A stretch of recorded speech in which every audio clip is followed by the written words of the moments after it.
Welcome to Chok Muay Chats, episode 47. I'm Joe Comerford, content creator, commentator, and Muay Thai nerd. Today I've got a very special guest with me, a long friend of mine, Greg Sanzo, who used to fight here in Thailand, has been through a roller coaster of a journey in his life throughout Muay Thai.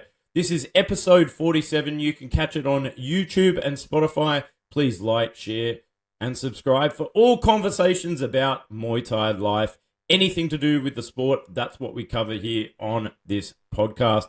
Welcome, Greg. It's great to have you here, mate. Thanks for having me, man. Now, Greg, for those who don't know you, can you describe basically in 3 sentences who you are in Muay Thai?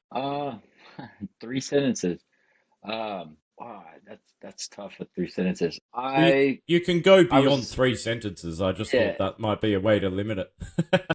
yeah, it's a good limit. A roller coaster is good. Started late, and then I dove into the deep end after a year fighting in the States and found my way into some troubling situations. Got a second chance. Yeah, just fought a lot and got beat up a lot, not just in the ring. And then, yeah, now I'm kind of back coaching and doing other stuff in Muay Thai. Now, you and I go way back. We're talking probably more than 10 years now. Now, when I first met you, you were at Pet Yindee. So people know the big Pet Yindee camp.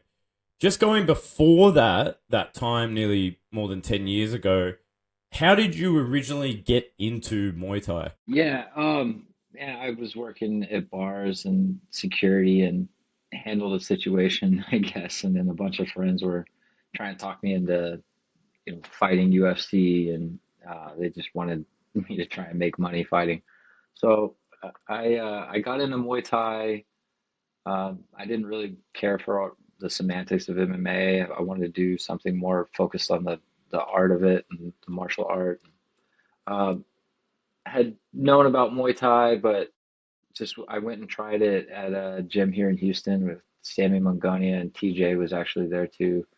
And we were there. I was there for a little bit, and then I broke off to train with Bob Perez and Michael Corley when they had a gym together.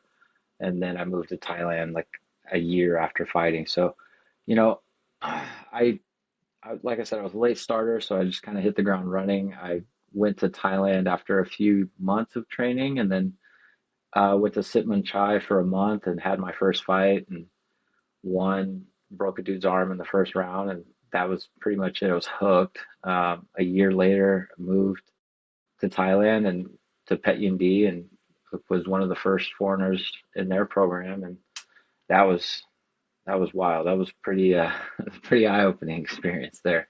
But yeah, Pet Yindee was did a lot for me, did a lot to try and help me. At the time there wasn't really much of a path or uh, a developmental route that kind of looks after the growth of fighters. But you know, what I was down to fight anybody. I didn't really care anyway. So at the time, that's just kind of what you did. You got here and you took whatever opportunity you got, even if it wasn't necessarily a good idea. Yeah, I mean, it was a different time then. You certainly didn't have the luxury of having a carefully curated career.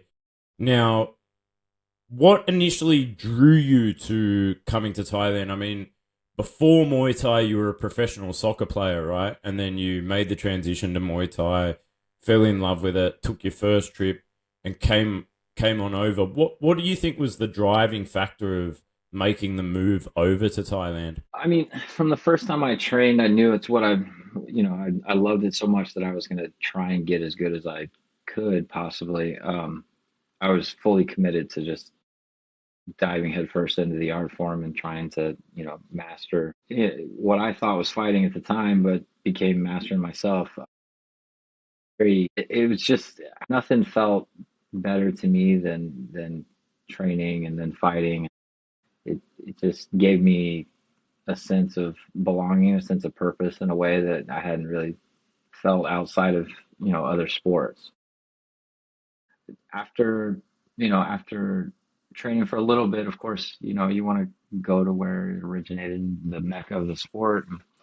Yeah, after a month in Thailand, I knew I was coming back for a long time.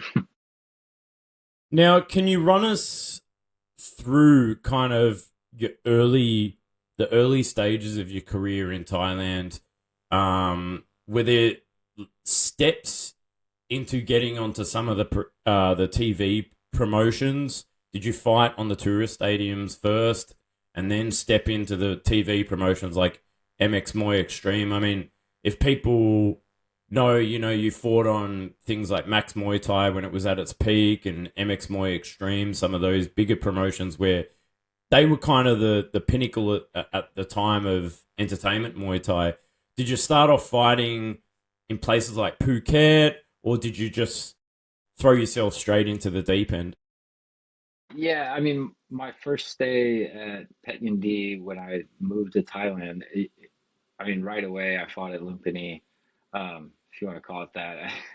I didn't quite understand how much worked, much less the weight cutting and the weigh in day of, and how, they want you to lose a few pounds or a couple pounds, and it's all, it all affects the odds in gambling. I didn't really understand it, but so I had a bad weight cut and then had to cut more that morning, and didn't really didn't really have. It was a fun fight, but yeah, fought at Lumpini right away, and then from there, I kind of, I fought some other smaller stuff. I fought at Bangla a couple times, fought in Sanamien and Patong Stadium, and then when I was at Sit Tong, that's when I got the opportunity to fight at Max Muay Thai, and yeah, it was kind of a journey to that point to fight at Max. I fought Carlos Prates on a day notice in Bangla, which is crazy, and got some knockouts in Sanamian against Thais and some guys that were supposed to beat me, and then lost some fights too along the way. And but as soon as I got to the big TV circuit, it was every fight I was fighting. I fought Avatar, I fought Payak Dam, and then Kiet Chai. It's like every fight was against a dude that had 300 fights and was a legend in their own right, in their own at their pinnacle. So, it's that's the entertainment aspect of it. It's like, part of it's like, oh, tattooed American white guy versus the Thai, it's kind of makes the drama. Yeah, I mean, it's one of those things.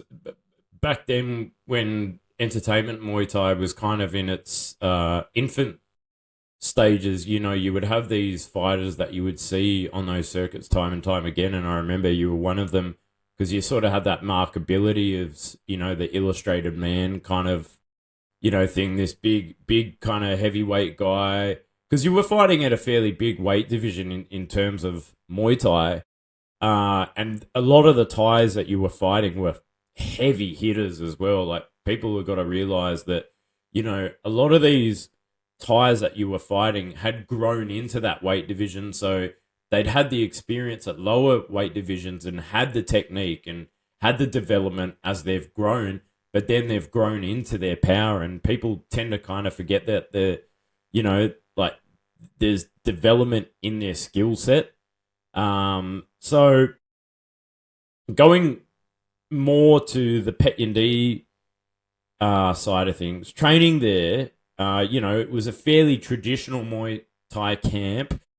However, with kind of modern facilities, I mean, Boat was kind of well, it still is, a real forerunner in developing modern Muay Thai, still staying to its traditional roots. But, the camp was kind of one of the first camps that had like a strength and conditioning zone, a swimming pool. They started implementing nutritionists on site.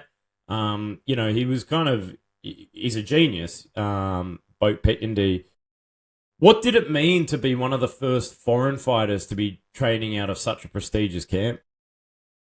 Man, it was kind I mean, I didn't even really realize outside of Sammy, Nongo, Pet Morakot, and Pet Dom and all those guys that I kind of already were kind of some of my favorite fighters when I moved over there. But yeah, I mean, to your point on the strength conditioning and just the scientific approach, I mean, when I was there, I came in to help with some of the strength conditioning and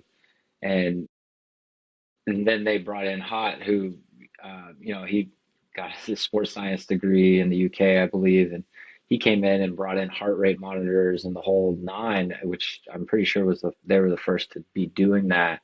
And yeah, I mean, I saw the transformation from just straight raw, wear everybody into the ground to wear everybody into the ground, but scientifically.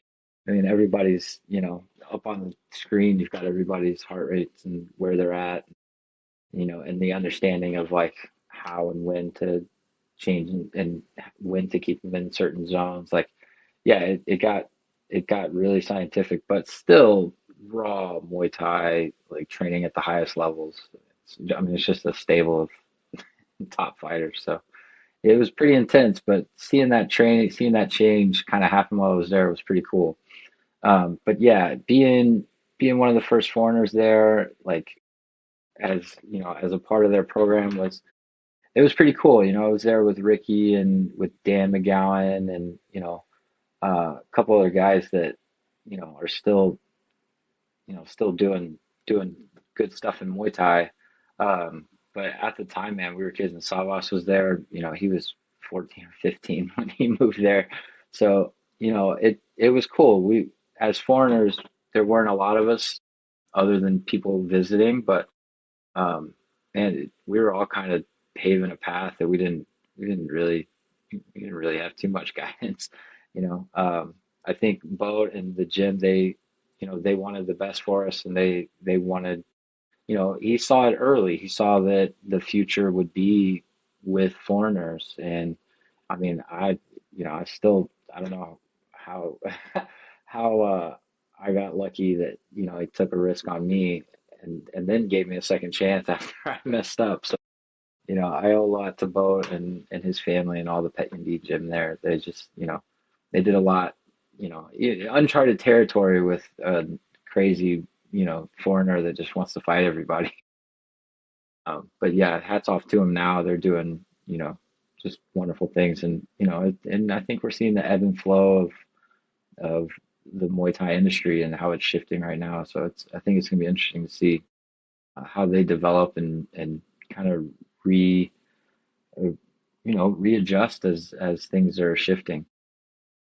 Now, can you talk a little bit about some of your experiences competing in Thailand under the Pet Yindee banner? Are there any kind of standout moments for you and how the Thai system treated foreign fighters back then? Yeah, I mean, I think when I came back to Pet Yindee, after I had a run in with the loss, and I'm sure we'll get to that, but um, after I came back to Pet Yindee, it was kind of Boat told me like, look, now you have a second chance, like train and fight, and that's when I fought on MX Muay Extreme, and that was the first time that I had kind of proved myself and had some good fights and some harder fights, and when I went back to Pet Yindee, it was like, all right, you know, I really got to prove myself here and show up. I still, I had a good fight with Kia Chai, went back and forth, and then he ended up getting the last good shot in. But um, I fought Avatar. Like I just, I felt accepted in a way that I hadn't kind of in my first day. I mean, clinching with Pet Moricott, I mean, I was 20 pounds, 30 pounds heavier than him, and he he was not nice for the first 6 months or so. I really had to take a beating just to, get accepted.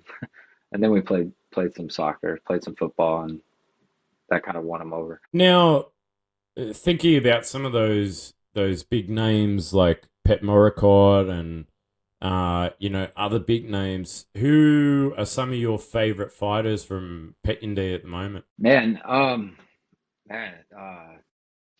what's his Jevin so just won last night. That kid's good. He's really good. I like Kamandoy, but I, you know, I think that there is a lot of younger guys that are kind of making their way right now at Pet Yindee.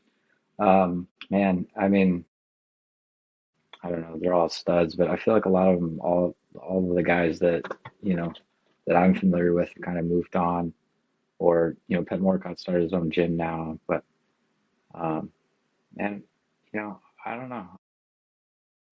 I think the young bucks are they're kind of doing. He's kind of I think they're reestablishing their stable right now. I'd like to see Tito do well, as he's kind of coming up. Yeah, there's a bit of a reshuffling going on, but obviously, you've got the young American Tito there with his dad TJ based out of there doing some phenomenal stuff on the 5 round circuit. Now, just moving on, let's get into kind of maybe some of the more dramatic stories and your kind of the more dramatic journey of Muay Thai and Bangkok for you. Now, let's start at life in Bangkok. So, not many people know this, but you were working in nightclub security. Have you got any wild stories from Bangkok nightlife or what you saw, maybe how it shaped your view of people and maybe how Yeah, Muay Thai influenced how you handled some of those situations? I think the first night I worked at Sugar in Bangkok for a while. I think the first night I threw out 8 people and got swung at almost 8 times. But yeah, I mean, just having the understanding of how to protect yourself or handle yourself in situations like that, it definitely made things a little bit easier. But at the same time, I kind of just like my image and you know, intoxicated people feel like they want to test themselves sometimes, and apparently I invite it. I don't know, but yeah, I don't know. It was, man, stories and plenty. But yeah, I mean, I worked security for Nelly one time at a club. That was fun. But I don't know. I think when you're in those situations in the nightlife world, like uh, it's very easy to be distracted from, what I was in Thailand to do, and that just kind of made it too easy. I mean, I worked VIP security, and then I got pulled out of the club by, a high society Thai that we kind of just hit it off in conversation, and he asked me how much I got paid, and he was like, "All right, cool. I'm gonna triple that, and you're just gonna come with me." I'm like, "Where are we going?" And yeah, for a while, I ended up just working for him and hanging out with his friends at music events and music festivals, and as his security, as their security, but just hanging out, partying. Yeah, interesting. I mean, it's certainly a way to build stories and kind of a little bit of a maybe not a legacy, but at least life experiences working in that kind of industry. Now, obviously, in the entertainment industry and nightlife industry, there's kind of a seeding underbelly. I know at least in the in Australia as well. I mean, this is pretty prevalent. I've got family that have worked in the hospitality industry in pubs and stuff, and there seems to be a kind of a big undertone of underbelly. How how being immersed in that world has taught you lessons for better or worse? Yeah, I mean, from bar scene and curating festivals and music events, and I did a lot of that stuff, like music and art events, and I love doing that. I have a passion for bringing people together. I even started while I was in Thailand. I started trying to develop some concepts for doing events and showing people around Thailand and stuff like that. But and it just you kind of, man, I mean, learning to move in Bangkok is one thing, but when you work in the music and art world, you kind of, you learn a lot about people. But I think Bangkok's it's a whole nother thing. Um, yeah, it's a whole nother thing. Just the culture and the way people operate, It's not a very easy thing to do anyways, no matter where you're at. If you're, trying to create something or some sort of experience for people to come together for same cause or same idea or just the same taste in art, whatever. Um, it's kind of a wild endeavor. It's crazy. But I think it kind of helps you navigate people on a broader scale when you can kind of you can get people to come together for the same thing. It's pretty fulfilling, but it also has a lot of pitfalls because everybody has their own personal interest in mind, typically. Yeah, definitely. And just moving beyond the security and the nightlife, obviously a lot of us, when we're in our 20s, can be quite irresponsible, and myself included, as you know. I mean, we've spoken pretty transparently about this within our content and within the art that we create, that a lot of us have got hang ups that we need to address and that we're trying to fix. And the reality is no one in this world is perfect, and we're all dealing with our own demons as such. Now, you had a little bit of a downfall in your Muay Thai career. Can you tell us a little bit, without oversharing, what actually happened and how it affected your Muay Thai career, and how you ended up being kicked out of a gym? Yeah, I mean, I yeah, well, I got pulled over at a checkpoint after leaving the club. I was in town actually. I was on a break.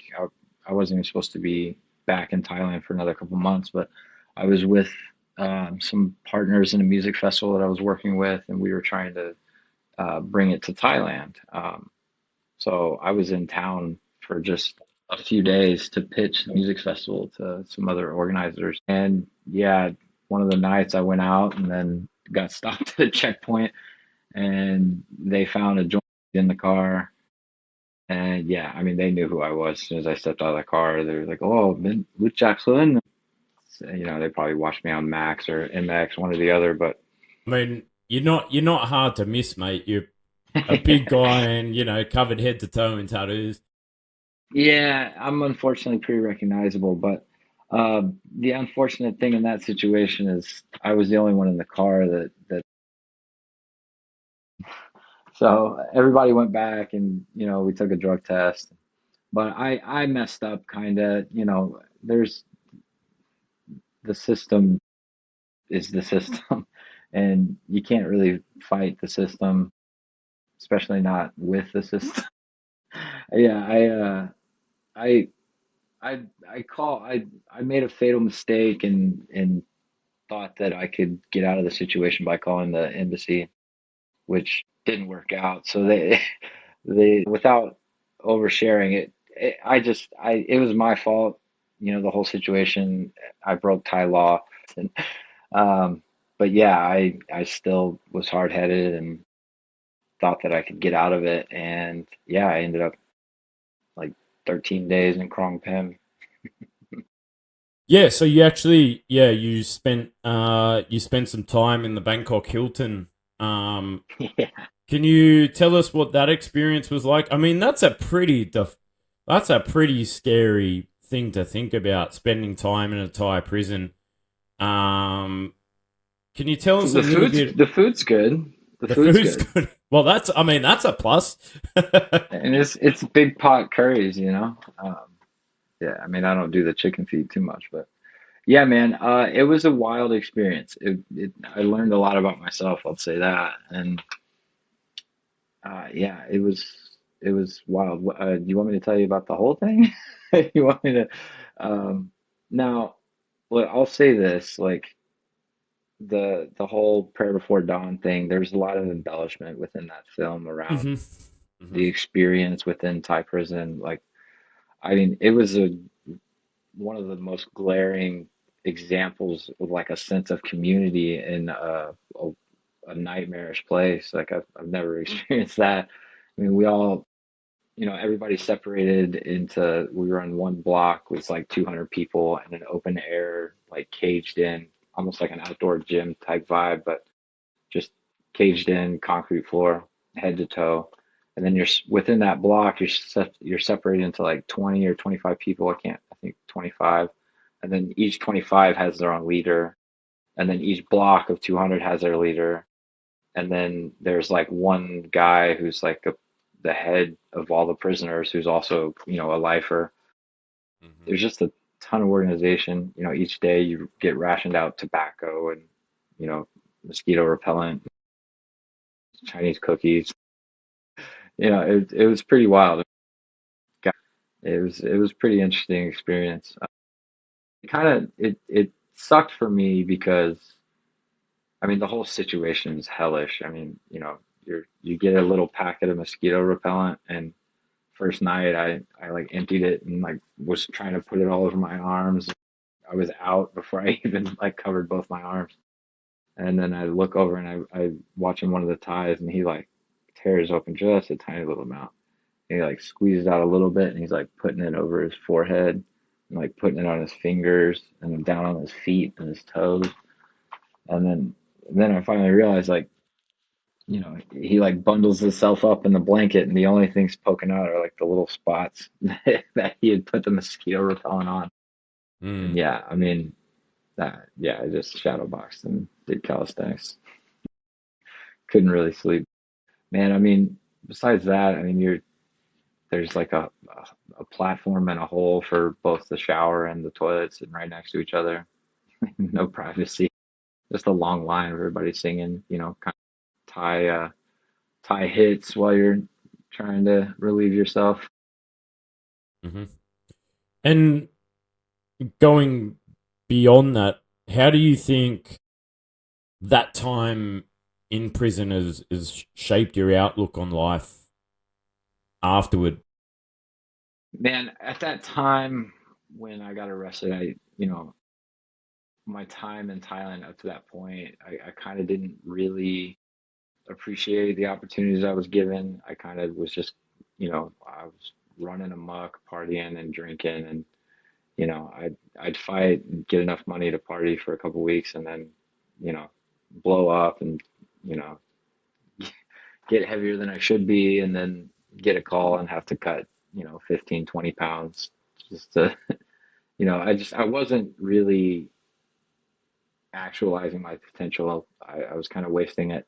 I wasn't kind of wasting it. I was definitely wasting it. I mean, I'd still have some good performances, but, kind of 50-50, you know.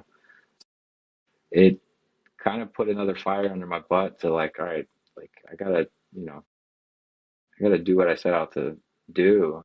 Mm. It was pretty jarring experience. I mean, being locked up in Thailand sucks, period. But seeing, you know, just because everybody in there was lifers, like they knew they were sending me into the hardest situation possible, but it's because I thought I was smart. I thought I could beat the system. Um, and yeah, that was a much needed lesson for me because I had been, just kind of coasting through this opportunity that people dream of. And Mm. it wasn't, it just, I needed something to kind of shake the cage a little bit. And that definitely did it. I'll say that. Now, getting out of there, you return to Muay Thai once you got out of prison. You return to Muay Thai. How many fights did you have after the prison experience? I went down to Bangla and did a warm-up fight and got a knockout against a Thai, like in the second round or something. Mm. Um, and then from there it was Kia Chai. I got offered to fight Lithway, and then there was John Wayne Parr was looking for an opponent for a fight, and then they chose another guy instead of me. But there were some other opportunities, and then this Lithway thing was looking like it might happen, and then Bo was like, "No, do MX more extreme. You know, it's a little bit safer. And Mm, I think that was the first, you know, real Muay Thai promotion with MMA gloves. mm. Um, which I mean, I don't know that I am proud of being the first American to do that, but I definitely took some took some damage in just those few fights. Yeah, it's pretty intense, but I think I like for me that was, you know, that was kind of my pinnacle, and even still, like, I mean, that's pretty low for the talent or the, you know, the attributes that I had. You know, it's kind of middle of the rung, you know. I mean, I got 13th by WBC at one time, Mhm. and then I think Carlos was seventh or eighth at the time, and then we fought, and then that knocked me out of the things. But you know, I just never really gave it my all in a way that I think, yeah, I didn't realize what I had until it was gone. And you know what? I think that's a common thing for a lot of people, especially when we're at that age, and we take a step back. You and I are both in our mid 30s now, and we have a look back at that time, and kind of reminisce on some of the crazy stories or crazy experiences we've been through. And you know, I think that's a big thing for a lot of fighters, is looking back and saying, "Oh, well, we really, really should have given it our all." And sometimes I think a lot of fighters have those moments of regret and thinking, "Oh, geez, I wasted all these opportunities." But you know what? I think there's a lot of value in saying sometimes people like yourself and myself who didn't have the most amazing, your career went a lot further than mine, and I fought on some good promotions, but I think there's a lot of value in characters like us, because we can be models to young fighters as sometimes what not to do. And we can actually, be in positions of authority to say, you should steer your career this way. Don't take the easy path of, partying and self-indulgence, because it doesn't really do much for your career. I know you and I both have got plenty of mutual friends that have had some hard falls from grace in Muay Thai, and we've lost a lot of really, really good young guys to substance abuse and the dark path. But you and I both have kind of made big efforts to not reinvent ourselves, but at least redeem our past. And I think that that's a really powerful thing. So what I want to talk about is you especially breaking free from the cycle of addiction. How has that journey taken you to sobriety, and what was the turning point from breaking free from addiction for you? Man, really, you know, I was I'd come back from Thailand, and I was trying to, you know, have a few more fights. I didn't want to quite hang it up yet, but I was heavy in my addictions. I was drinking hard, like, you know, coming back from Thailand after that second chance. So yeah, I kind of just got forcibly removed from Thailand, and served a 5-year ban, which sucked. But after that, you know, I got home, and I was so kind of beat up around my departure that, you know, I just kind of fell heavy back into drinking and you know, alcoholism. And it was, you know, I was still trying to fight, and I was living in LA. And you know, Paulo Tosha kind of, you know, invited me to come train with him, and he said he would kind of help me. And I was training with him and Joe and a couple other guys in LA.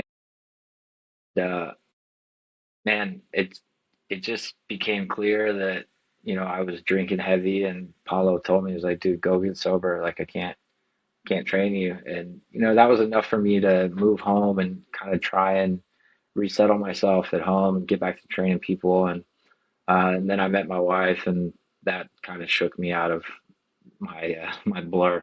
Um, yeah, I mean, it's just the realization that there's, more to life than just, like you're saying, self-indulgence and blurring your reality. I realized that there was something better than I had ever experienced in front of me, that I was probably on the path of screwing it up. So it was either, I sort my stuff out and I get clean, get sober, or I was going to lose, the best woman I had ever met. Mm. So that was kind of the deciding factor for me.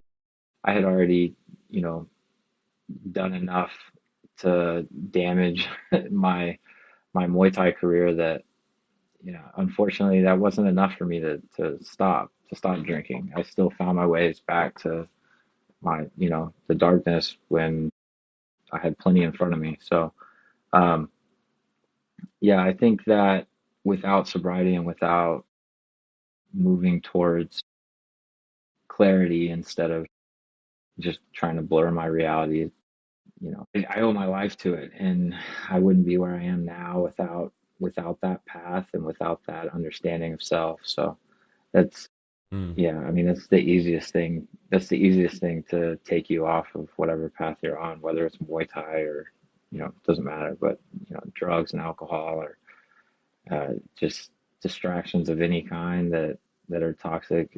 I mean, and if it's toxic for you or not, So yeah, it's tough to stay away from, but there's so much more to gain from clarity and helping others than just, I like how you say it, self-indulgence. Mm.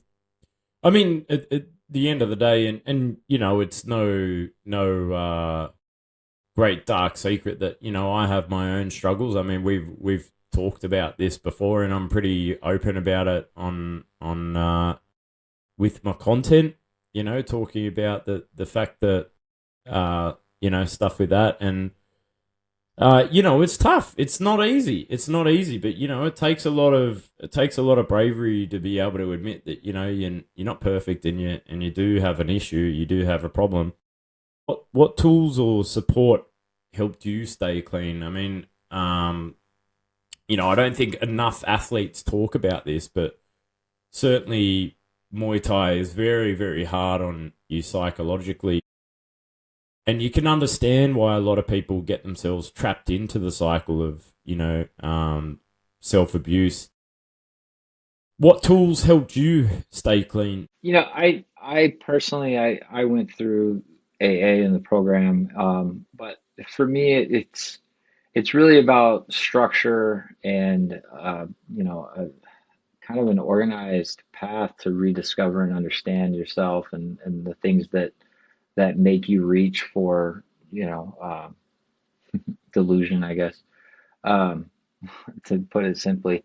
But yeah, for me, having someone actually work a program with me and take me through the process of understanding, you know, the patterns of, you know, the patterns that I was living and why, and how to not recreate them and how not to create damage or trauma behind me while I'm just blurring my reality. And, Mm, I think that it's really important to have fellowship and have people around you that understand the struggles or have been through it, whether that's, you know, towards sobriety or Muay Thai or any path you're taking, because it's just, it's Muay Thai is brutal, man. I mean, you fight and then, whether you win or lose, you have to immediately, reset into your next goal.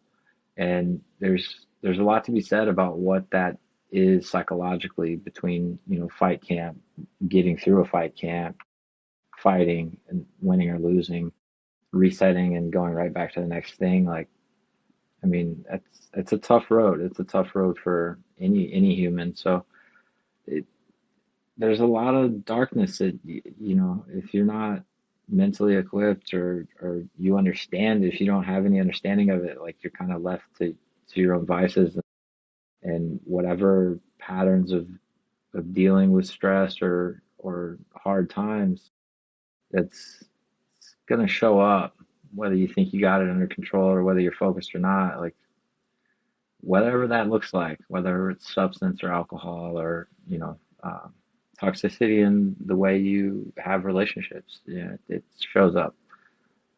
It's tough, but like I said, I think it takes mentorship and having someone that you can look up to that can help you move through the stages of understanding yourself. Now, moving beyond all the kind of doom and gloom, I don't want to sort of dress this up as just about sadness, because I think the great overarching theme about this episode is redemption. It doesn't all just end with darkness and despair. So transitioning from that period, now you've gone from that dark period in your life. Now you've kind of reinvented yourself, resurrected. It could be another word for it. You're involved in storytelling, creating art. You're mentoring a new generation of fighters. Recently, you came to Thailand and brought a bunch of young, hungry fighters. So, how's this impacted on your life? Going from sort of the dark and despair, but now we're and it's a new dawn. It's a new dawn for you. You're helping people fix their life through the medium of filmmaking, through mentorship in Muay Thai. Can you talk to us a little bit about what projects you've got coming up? Yeah, yeah, for sure. So, after I got sober, I had a few more fights, didn't really perform that well, but decided it was time to stop and start helping people, and started coaching a few guys. And then, now I just work with a few fighters, and mainly just, people that want to learn Muay Thai or do. I've been a general fitness trainer forever, and um, getting back to coaching and passing it on really helped me kind of recenter myself through my sobriety. I started coaching more, and now at this point, I work with a few fighters. Some of them are, Grayson. He came out there with me, and he fought a tough dude and got a win, which was really cool. And we trained at Bangkok, and a lot of the guys there were at Pet Yindee when I was, and some of the some of the coaches were coaches whenever I was in Phuket. So it was a big family thing. But you know, I started out to make a film project around kind of the artistic path or the creative path, and that kind of has gone on for about 8 years up until this last trip in Thailand, which we finished. We finished production for that film, which will be called Selfish Heart, and there's a lot of Muay Thai in it. It's a lot of my story, but it's a really going to be an interesting look at just committing to something creative. And so that we're hoping to finish this year, early next year, which will be coming out, and that's going to be a pretty cool film. But in that process, we got we partnered up with this larger film entity that kind of put us on this path to create a Muay Thai documentary, and that now has gained my full attention and span outside of coaching. It's really what I'm focused on is making that film or that series around Muay Thai, Mm. and that's been pretty exciting. The first film is it's going to be awesome, but it the idea of doing a Muay Thai documentary that hopefully will stand out as the Muay Thai docu series to for me that would equal fulfillment in a way that I can't I can't really get. With coaching, it's awesome. Like individuals, like I'm helping people grow and understand themselves, and then how to fight and in the game of Muay Thai and the culture and just the nuances of the martial art itself. Like that is awesome, and I can do that forever. But you know, going on a filmmaking journey, and that has turned into creating something around Muay Thai. Like that's kind of it makes me feel like my path and my journey has kind of Mm. come full circle, and now I can do something that can have a positive impact to the sport.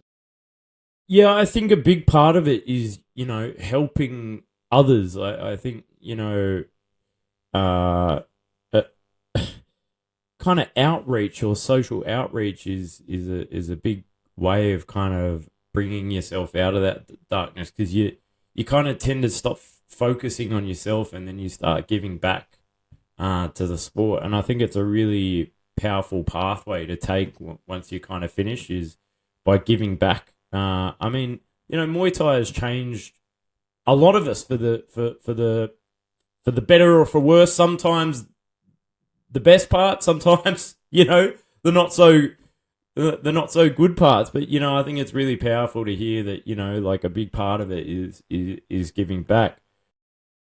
Now, moving forward, what do you think is some lessons for foreigners coming to Thailand now that things have changed? You've seen Muay Thai change over the last kind of 10 years. What do you think there are some pitfalls to avoid, and what do you think's changed over the last little while? Man, my advice, number one, would be have some guidance, and not only have some guidance when you're coming over here and you're trying to, dive into this game. Like, don't don't go about it like you're smarter than everybody else. Like, be willing to learn and be open, because nothing is as you might think it is. It's probably not. There's just a lot of things that are misconceptions or misunderstandings. I mean, just the difference in culture, but this sport and this martial art is very nuanced in understanding and path, and just what's right, what's wrong, what you think is right. I mean, let's not even talk about scoring. I know they're moving towards more transparency, especially with RWS, and I think that's good. But man, there's just so much to Thailand and to fighting Muay Thai that you have to come with a completely open mind and open heart towards, I mean, towards the opportunity that's in front of you. Because if you come and you think you know better than the people around you, or um, it's it's a much harder path to try and bull in China shop Thailand. Yeah, it doesn't work that way. Yeah, I think that's quite a right on statement. You really got to come with no expectations, and I mean, come as an open book, and be willing to learn. Don't think that you know it all, because you probably don't. I mean, even we've both been in this sport a long time, and constantly learning new things about Thai culture and the way that the industry moves, and the the different levels of the game, and where you sit as a foreigner inside the industry. So it's definitely a tough one to navigate. Um, just one last thing. What does Muay Thai mean to you before we finish? man,